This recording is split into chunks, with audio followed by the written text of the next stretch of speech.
just before the elections, we put out a number as the SRF, and we saw the ANC come toward the 40 percentile mark. And it's because of what we've been seeing in the polls. The polls are not a prediction of the elections. It was a snapshot of public opinion, particularly at that time. Yeah. You know, for a party in the local elections in some parts of Ekurhuleni, as well as that of Katlehong, were getting about 20% of the vote, they were nowhere seen in some of these areas in these elections. South Africa has voted, and oh my word, this has been an election for the ages. Everybody will have been in various states of shock as we've seen the results coming from the general election. And we have led you into this one the whole way with some quality interviews, and now it's time for us to do some analysis of the results. I'm Mike Sham, your host of the State of the Nation, and the State of the Nation is brought to you in partnership with Pace Car Rental. You're going to have to be mobile in South Africa, so you might as well get a rental car company on your speed dial, and Pace Car Rental are just the people.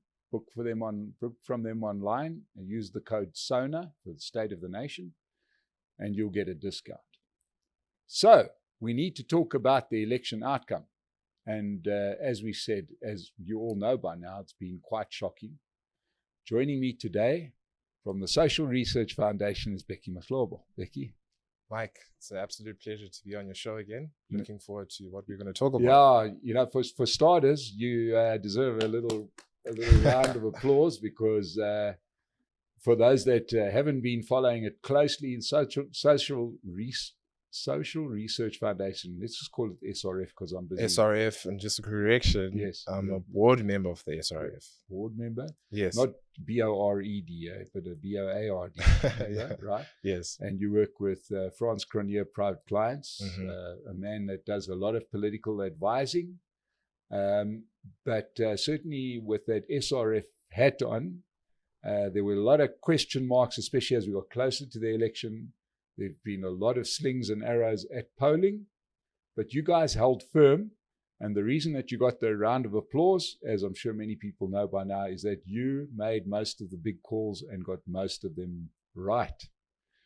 You're one of the few polling companies that saw almost a full degree of the MK impact. You had them pretty high throughout. And you were consistently down in the lower numbers, or consistently had the ANC trailing, with one little rider. And that was in the last couple of weeks, you did see an uptick in the ANC. Otherwise, you would have got them spot on if you had have held your line as to where it was a few weeks ago. Now, I must say, before we proceed with this, that we are doing this interview before we have the official results. But we've got results that are around about 2/3 of the numbers in, and projections which are going to be pretty close, done by the CSIR and a few other people. So we've got a good steer on where the government's going. So to go back to this, the feature of the election, without question, there's been two outstanding features. But the one that has the most importance has been this rout of the ANC. It's the only way to put it, you know, considering that they are projected to go down to as low as below 41%, which will be a 16% drop on the last general election. And how the mighty have fallen. They used to have 70% of the vote, so their vote is nearly halved in 20 years. I know they like to talk only about 30 years, but this is really bad for the ANC. Most definitely. This is their worst electoral performance since 1994, since they contested in a free and open South Africa. And just to come back in terms of the polls, I have to not only give credit to the Social Research Foundation, but as well as other polling groups. You know, if you want to have points on this, if you want to make hard calls in terms of the public opinion in the country, you have to have access to high quality data as well as high quality polling. And that was done under the Social Research Foundation, under the great work under Gareth van Onselen, as well as other polling groups in the country, such as Mark Data, the Brand Hearst Foundation, Ipsos. A lot of what you've been seeing in the SRF has also been confirmed in other polling groups, such as that of an ANC looking close to 40%. And that is exactly because of the rise of the MK, which is exactly what we're seeing currently. As we speak, Mike, the votes are being tallied up, and the final result will be said on Sunday after this interview comes out. However, the ANC, I can give a little bit of a sense of where the ANC is projected to be. Under these figures come from the Council of Scientific and Industrial Research, a government-funded entity, and they have the ANC sitting at close to 40%. In fact, the exact number is about 40.5%. As the votes are being counted right now, the ANC sits at about 42%. They have the DA, which has performed quite remarkably in these elections and should indefinitely be highlighted. This is a party that was contesting against the ANC as well as its opposition and the media. And they've managed to actually increase their support levels from 2019 as they've restructured as a party and held on to the core ideals that hold the DA together. And I think they've performed quite remarkably, and that's an important point to also note. They're projected to be at about 21.7%. The EFF, which used to be the third biggest party in the country, they're sitting at about, projected to be about 9%, which is a failure of a party. This is a party in 2019 was sitting at about 10% and has been squeezed by the MK. As the MK dragged the ANC voter support down, it has also done the same thing to the EFF, speaking against what you have been seeing in the polls. We've been saying this countless of times, which has had investors and ordinary South Africans quite concerned when you have a huge pool of South Africans that are economically excluded by definition. It unfortunately raises the prospect of a very populist government. But again, what we've also been looking at, engaging quite correctly, is the moderate sense of South Africans. It's about 70% of registered voters saw the ANC as a violent party, which explains the EFF, yeah. My apologies, the EFF as a violent party, which explains why they've lost support in these elections. Coming towards the MK party, they projected to be at about 14% in these elections once the final tally has been counted up, which is quite remarkable for a new party, making them the third biggest party in South Africa. And that's largely driven, again, with what we've been saying, the frustrations amongst ANC voter supporters within the party. Individuals which saw the expelling of Jacob Zuma as an insult upon them and an insult, and they've been neglected as a voter base in general, leading them to vote at high margins for the MK. And what I've also seen is that the KZN is predicted to have a higher turnout than the national average, explaining the surge in MK support. And now the MK being the party with the majority of support in KZN. Okay, so let's break it down because and let's start off with MK because that kind of informs a lot of what we are seeing. If the 14% holds, it's not going to be too far off that. For all intents and purposes, a few percent here or there is not going to matter too much for this discussion. But when we were sitting here at the beginning of December, they didn't really exist, and that 14% would have gone elsewhere. So it's safe to say that they've taken votes from 3 different places, haven't they? They have taken a lot of the ANC vote that was built on the back of Jacob Zuma when he was still the ANC president. Yes. In KZN, that there would have been a lot of that vote that would have directly, probably about half of that vote would have gone to the ANC, one would imagine, more or less. I know I'm not doing what you're doing, I'm inventing numbers here. But if you say half of that vote is taken from the ANC, that would have put the ANC at about 47% if there was not MK. And then you can split the difference between the IFP and the EFF. Mm-hmm. And it sort of tallies because the IFP was being spoken about as a 5% party, but now they're going to be sub 2%, which sort of explains that quarter of the MK vote. And of course, the EFF, you add the 3.5%, that puts them, to where most of the polls had them at the end of last year, somewhere around that 12-13% mark. Yes. So that's the impact of these guys coming into the game and getting a vote. In your opinion, in your research, is it purely a protest-driven vote? Because it can't be around policy. It can't be around anything. It's been a complete mess, MK. We had Mr. Ndlela from MK, and they got a lot of free publicity from the ANC dragging them to court every 5 minutes. But and I presume one can say that a great deal of this is traditionalist voting or just purely a protest vote. There's definitely elements to that, and I can speak towards what we've seen in the polls. With the introduction of the MK party is the sole reason why the ANC is now looking at 40%. In the years 2022 and 2023, they were closer to 50%. And a lot of that support for the MK is the frustration of ANC voters. But about 1/3 of ANC supporters in 2022 were open to voting for another party outside the ANC, and that option materialized in these elections as the MK party.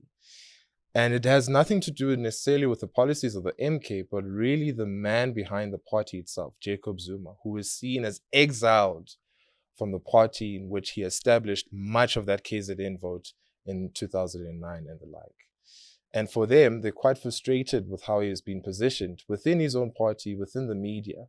And they see this as an insult towards them, and they see them as not being seen. The party, the ANC party, which they have voted for many election cycles, is not looking at them in these elections and has punished that party, seen through the rise of the MK currently.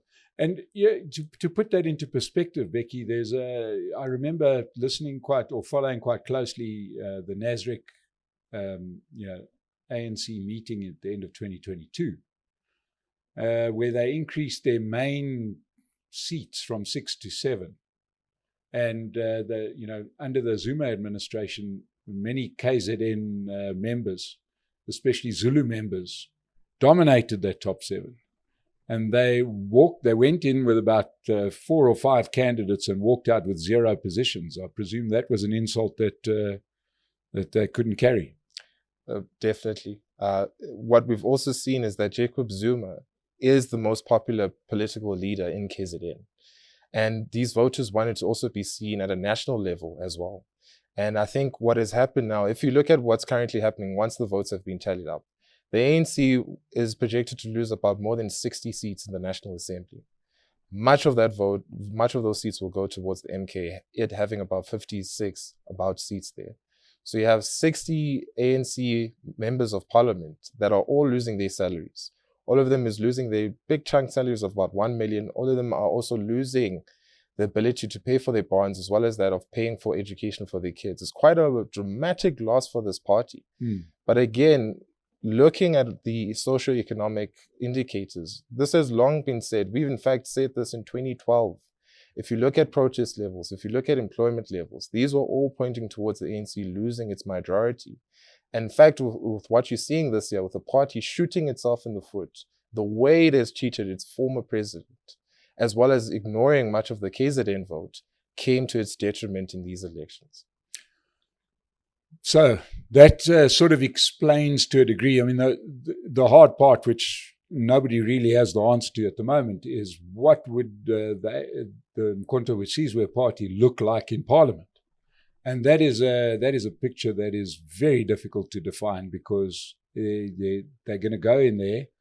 And I suppose it was always doubtful whether Jacob Zuma would go to Parliament anyway, because just for those that don't know, had Jacob Zuma decided, the Constitutional Court ruled against him being eligible to go to Parliament. But the real question was whether he would have gone at all, because he would have lost an enormous amount of financial benefits to still be paid as a president, etc., had he gone to Parliament. So I don't think it was likely that he was going to be. He didn't like to go to Parliament when he was in Parliament before he was president. So, but now they're going to go in there with almost no experience, and one would imagine Duduzile, Zuma, Sambudla leading them in Parliament. One would imagine that's going to be a bit of a tough one. I think it remains to be seen whether this party can even hold after these elections. A lot of it, as what we've been talking about, is the frustrations amongst the voter base of the MK. It has risks, and that risk is that Jacob Zuma is quite an old man.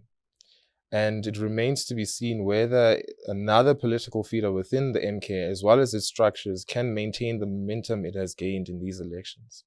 which I am not quite sure, and I wouldn't say with 100% guarantee that that will be the case. Yeah.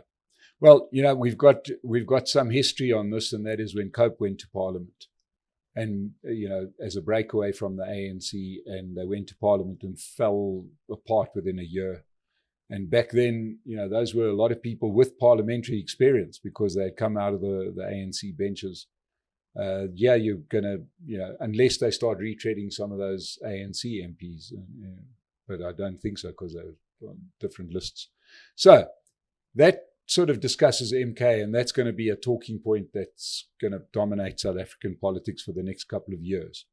But the big story, I suppose, has been the demise of the once great ANC under the non-leadership of Cyril Ramaphosa. He came in there saying he would rather destroy the country than destroy the ANC, and he's managed to do both. So, he deserves special congratulations for that. You mentioned the fact that they're going to lose at least 60 parliamentarians. Mm-hmm. They're also going to lose the number yet to be calculated of provincial legislature members. It's going to be catastrophic. They're going to have to steal a lot more money to pay for people after this election. It's going to be catastrophic for the party. And I think a lot of the members within the party are aware of that.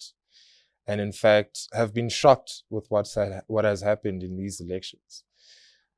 However, a lot of the stuff that you're seeing currently has actually been seen in the polls. And I can talk about it if I may. Initially, we had with the introduction of the MK, the ANC was polling at about 40%. However, about 6 weeks ago, we saw an uptick in the party itself, where the party was managing to gain support close to 45%. It was actually reaching towards the 50% mark. However, the party itself shot itself in the foot by signing the National Health Insurance, which is seen as a threat for about 9 million South Africans that have medical aid. These are individuals, this is the middle class, that sees the NHI as a threat to them and is simply a red line that they simply cannot accept. And these are people that are very mobile and can express themselves through the vote, as of what we've seen currently. And those actions, coinciding with what was happening with Jacob Zuma, amounted to much of that momentum they built to fizzle out, and that party moving towards that 40% mark. And in fact, just before the elections, we put out a number as the SRF, and we saw the ANC come towards the 40% mark.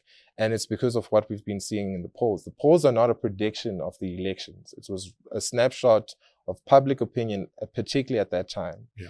And what you needed was a high frequency and high quality data model, as well as seen through the polls, which would show you where each political party stands. And that's exactly what the SRF managed to do 6 weeks before the elections. We saw a rise in ANC voter support, and then we saw its demise as the party shot itself in the foot. Well, it's quite an interesting one because, there's many people that will even watch this that got to know me as being the guy that was always had a lot to say about the EFF, but there's some similarities there.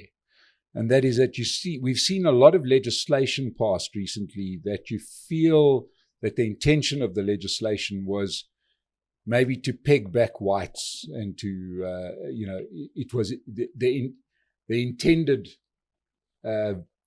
victim, as it were, of this legislation would be whites. I mean, the president himself said it, we've got medical apartheid, which when I interviewed the Treasurer General, I said, all you can be referring to when you talk about apartheid is whites, right? And she denied it, but there's a bit of tone deafness creeping into South Africa because the EFF keep on saying they want to take away property rights, which is fine. You can take away my property rights, but then they're also taking every black person's property rights away, which is kind of what the whole struggle against apartheid was driven off, was the lack of rights. The lack of rights, exactly. So the EFF have gone out there saying, we're going to take away your property rights. We're going to take away your wealth, everybody, because they can't do it selectively. And we're going to let in foreigners. And all those messages clearly didn't land.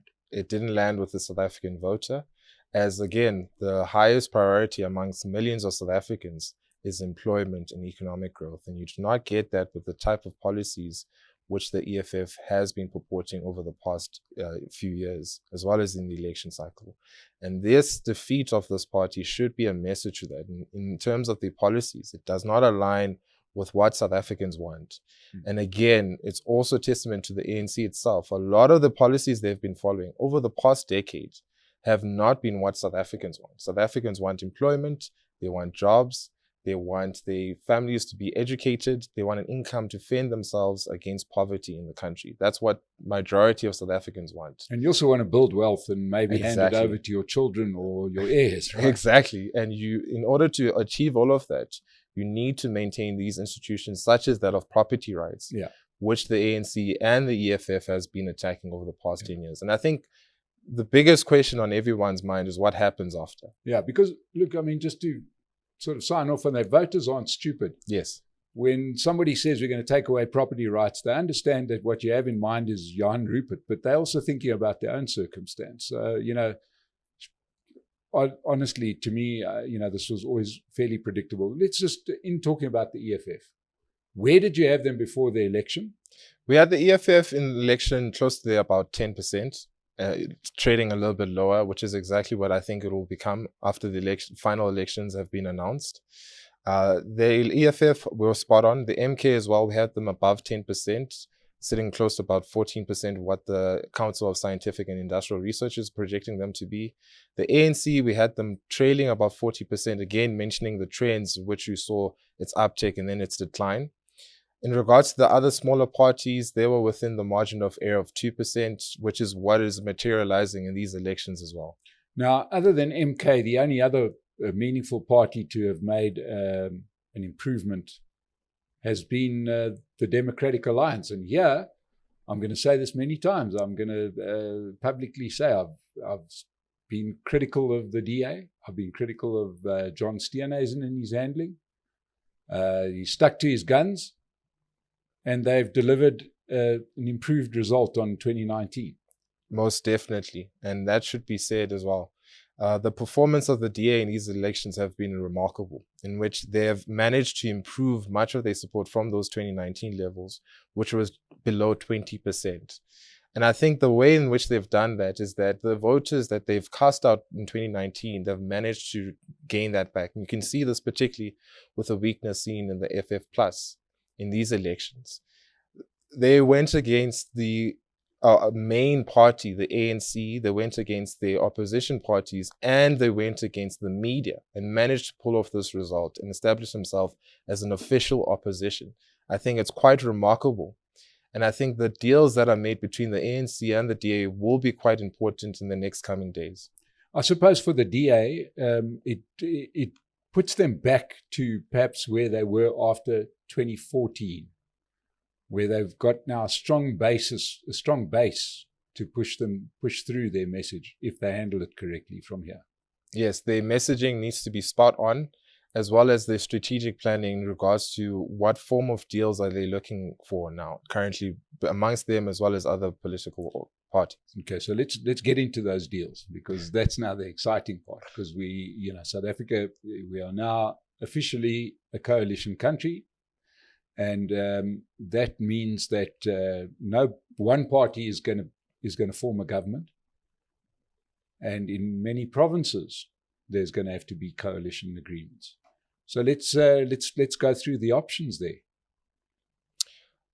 This again falls in line, if you've been following our work, with what we've been doing. We've had the scenario of which an ANC at close to 40%. The first particular coalition scenario that I want to paint a picture of, and everyone is concerned about this, is what we've termed the Chernobyl coalition.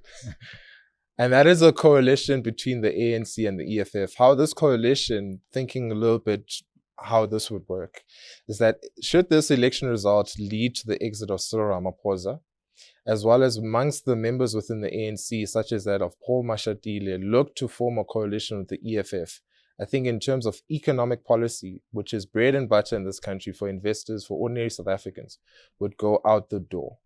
This would be the attack on property rights, as well as the increase in money printing in the country, which would lead the rand to devalue at historical levels against the dollar, as well as South Africa to see hyperinflation, as well as that of the weakening of South African institutions, such as that of a free and open election by 2029. However, I don't think this is particularly the scenario that we'll see. Yeah, and one of the problems with that scenario, I don't think was was foreseen perhaps before the election, and that is that if they had to form a coalition now, they're going to get in with perhaps a wafer-thin majority. Yeah, exactly. And that makes that coalition almost not worth doing. Exactly. And the weakness that you've seen Although I presume Gayton McKenzie would come in to pick up, to shore them up, because he likes working with the two parties, doesn't he? The weakness that you see in the ANC has again been seen in terms of the lived experience of South Africans, living conditions. That it still remains true for an ANC and EFF deal. That coalition will not improve the lives of millions of South Africans, which point towards a declining support for both that coalition. It will be the death of both parties. And I think within the ANC, they're quite aware of this, and they want to avoid this particular scenario from happening and occurring. And then they need to keep Cyril within the party. And I think what raises the likelihood in this particular result, I think what we're seeing is a quite remarkable election in South Africa, and has the prospect of the country seeing its economic performance rising to about 4 or 5% in the next 5 to 10 years. South Africa being one of the most interesting emerging markets. And how that could occur comes with the nature of government after these elections. Another particular scenario in this is the government of national unity, which could be called, in that it is essentially an ANC and DA deal, formal coalition between the two parties, which would take both of them above majority, above the 50% mark, and for there to be a majority coalition to rule the nation until the next election cycle. However, this is a risk for the DA, and particularly because of how the ANC has governed over the past 10 years. And the ANC simply does not want to give away its patronage, as well, which would come at the cost of an ANC and a DA deal. The DA would increase accountability within government, which is a concern for the ANC. And when looking at this, we need to have a look at what both parties want. What is important for the ANC is for them to remain in power. And what is important for the DA is to retain its distinguishing characteristics as a party known for best service delivery in the Western Cape, as well as now as a party establishing itself as a formal opposition party. And in order to achieve this, a form of agreement that could be reached is an ANC minority government that is anchored in by a DA. In that the ANC and DA agree to elect a president, and it is that president that elects the government, which could be that of an ANC government. And let's not also, an important player at this, I believe, is also the IFP as well. We could speak to that a little bit later as well.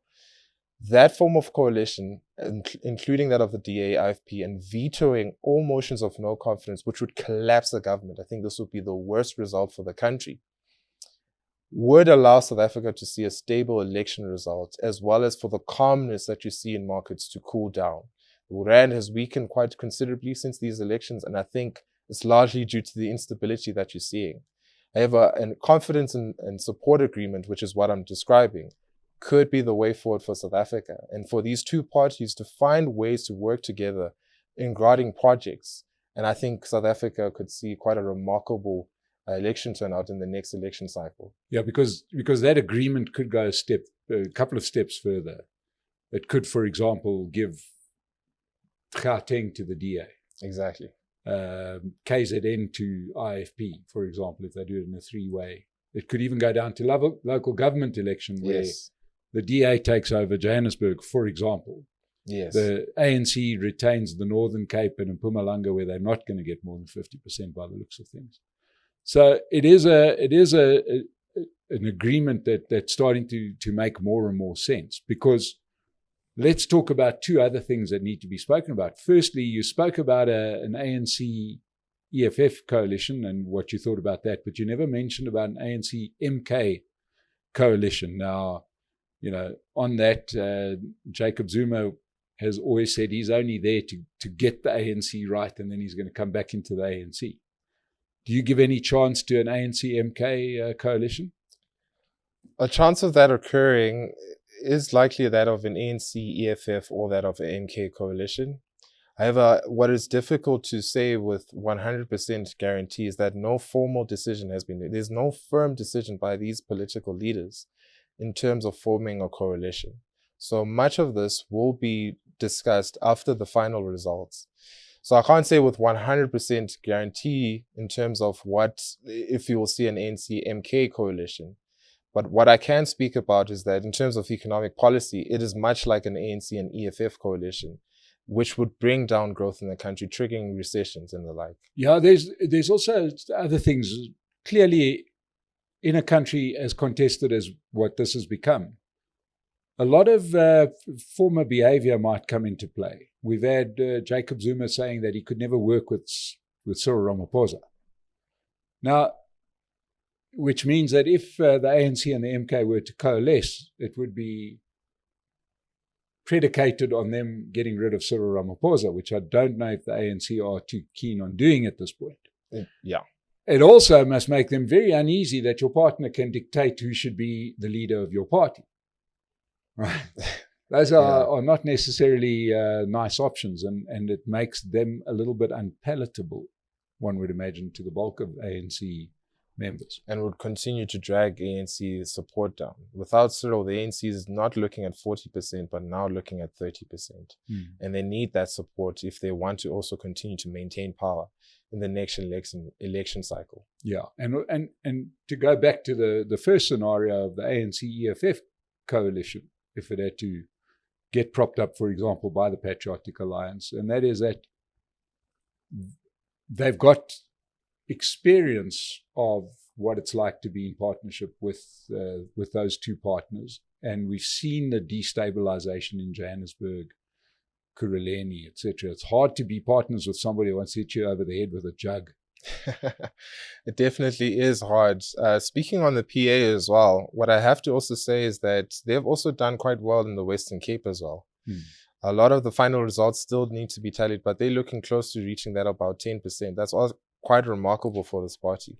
Although that 10% has been a floating 10%, yes. And they've got it. That's great. I mean, one of the takeaways from this election is everybody was expecting some kind of fallout from the DA supporting Israel in the Middle East, and that seems to not really have happened, because if one says, because Caton McKenzie has been a bigger supporter of Israel, we've had him on the show, we spoke about nothing else but supporting Israel. So it's clearly that was overstated by the ANC as a vote catcher. Yeah. It was indeed overstated by the ANC, as again, majority of South Africans want to focus on local issues. This is also seen in polling as well. Majority of South Africans don't particularly follow with close detail with what's going on in the Middle East, and would much rather for the issues in the country to be solved, such as that of unemployment, particularly youth unemployment, reaching close to about 70%. Those are the issues front and center of South Africans, and the issues in which the ANC has failed to answer for. And I think for them to maintain power in the upcoming elections, that needs to be the demographic that they target. An aspiring middle income class, particularly grandchildren that come from rural Eastern Cape, their grandparents are from rural Eastern Cape, that come to Johannesburg, seek employment opportunities. That is particularly the voter market in which the ANC needs to tackle. And in order for them to gain that support, they need to move away from these stupid policies they've been following over the past 10 years. And I think that's how they will maintain power until the next election cycle. For the DA, they already have an established middle income class, and they need to also maintain that. And again, speaking to the performance of this party in these elections. And I think that's how a form of deal between the two parties could work. These are two parties not gunning for the same voter. Unfortunately, with what you've seen after the local elections in 2021 is that you have a coalition of opposition parties that were gunning for the same voter, which led to a lot of infighting. In order for South Africa to see a very successful nation, I believe these two parties need to find a way to work together. And that also includes them seeking different voter demographics. Yeah. Now, one of the other real casualties of this election seems to be the multi-party charter, because the multi-party charter was signed about a year ago, and the idea was that a whole lot of like-minded, free market, democratic-loving parties were going to get together and form this bloc and go out there and then, eventually run the country. Well, it seems like every one of those partner parties has diminished or underperformed, let's put it that way. In most cases, those with a track record, they've gone backwards. And the only one to show real significant growth has been the DA. Is, in your opinion, is the multi-party charter is it over? I have to say the ideals of the MPC are quite good in terms of finding parties that you share common values and forming a coalition around those values. That is something to be admired. And there's nothing wrong with forming a coalition with parties that share the same values as you. But what South Africans don't want is these parties fighting amongst each other. And that's exactly what you also saw in this election cycle. A lot of these MPC, you would even question if they're in the same agreement in terms of forming a coalition after these elections we've just seen. And for the South African voter, they do not like that. And I think it's important for these parties to differentiate themselves and seek a different voter base if they want to avoid internal fighting, which will come to their detriment should they continue to follow that path. So I think an MPC in future works with these parties, distinguishing themselves. What are their values? What is the anchor that holds the party together? What is their voter base? Is that similar to the other parties within this MPC? And how can we position ourselves as a different vehicle? Now, I've always likened the problem with the MPC is similar to any sort of sports team, where you all go off and you're playing for the same team, but on the practice field, you and I are vying for the same position, and it would help me if your knee suddenly got stood on. And then I can apologize later because one of us is going to get that position. Yeah. So sometimes it's less about the opposition and more about what do they say, the person closest to you that might end up stabbing you. So, yeah, because there is no doubt that there have been a couple of parties, not all of them in the multi-party charter, where a lot was spoken, a lot of column inches in newspapers around Action SA, Rise Mzansi, Build One South Africa. I don't think any of them are going to be wildly ecstatic with their performance. Yeah, I don't think they're going to see quite high support levels in terms of those parties. I think in terms of the smaller parties like Rise Mzansi, the issue with them was in terms of their messaging as well as their policies, which is seen not really resonating with the voter base, with South Africans. They will likely get... I spoke to Songezo Zibi from the moment, in fact, before he announced the party. Yeah. But their policies were just that of the ANC. They are really the ANC with better branding, aren't they? And the result of that is Songezo Zibi being the most unfamiliar political leader across all political groups. Before Songezo Zibi entered the political arena, that used to be John Steenhuisen. And the messaging of the DA is seen to have resonated with their voter base, whereas Songezo Zibi, with his messaging, not clear policy direction, did not resonate with the South African voter, leading them to see this performance of which I think it will be that about 0.3% or even lower. Thereabout. Yeah. And Mmusi Maimane still not proving to be as charismatic as what he seems. Yes. In terms of the actual results, Mmusi Maimane's party is not also polling quite favorably, and I think the final result would also not be that of a favorable result for the man. The messaging of him, I would say, was quite different from Rise Mzansi. His main political campaign was a job in every home. That is something that resonates with millions of South Africans. But unfortunately, when you play this political arena, you need a lot of funding. And a lot of funding will move much of that vote towards your party. And I think that's also a problem that much of these smaller parties have that problem with, is in terms of its funding. You've got to say something like saying a job in every home is the question that anybody that sees that slogan has to say is how. How are you going to achieve this? You're not talking about economic growth. You talk about a job in every home. So you're going to go to the home next door that's got 2 jobs and fire somebody.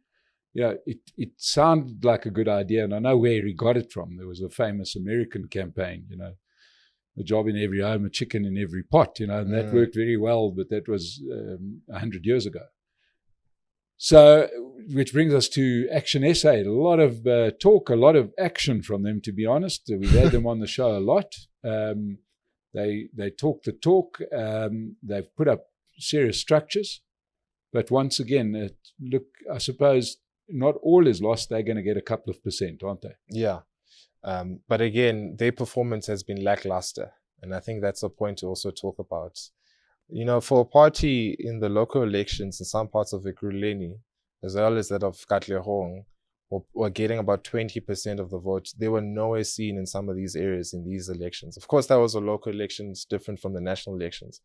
But really, how this party has shot itself in the foot by firstly, not really looking at what is the poll saying, which is quite important for your strategic planning and how you conduct your way forward as a party, and simply rejecting that. And the polls were showing that Action SA was not moving the needle much, in Gauteng particularly as well. And that has resulted in them losing quite a lot of that support. If we can circle all the way back to the aftermath of this election, do you see any way that, I can imagine that, you do have the 7 stages of grief going through the ANC right now. Right now, I think it's just shock and dismay. I don't even know what it's a bloodbath there, and who leads them out of this? And what do they do? It's very hard to see. This is a defining moment for the president of the ANC. How Cyril, a man in which, under success of the party, was favored highly, now with the failure of party, will determine the type of leadership qualities he has. He's a man, unfortunately, who leads by consensus, and this is a moment that does not need consensus. He needs to define himself as a leader of a party, and it remains to be seen whether he'll be capable of doing that. And I think there's a lot of hoo-ha in terms of the pessimistic outlook, and I think that's why the rand has weakened so much with an ANC close to 40%, because the outcome's uncertain. But I think if you see deals around the ANC and the DA, I think what you're seeing here could be a remarkable point in South Africa's history, and we could transition towards South Africa being the most interesting and diverse emerging market over the next 10 years. And I think its success hinges on the types of negotiation deals that we see from this point. Bheki, I know that you're a numbers guy, but there's also the psychology here. And what has been shown is that there is no question that people still respond to leaders.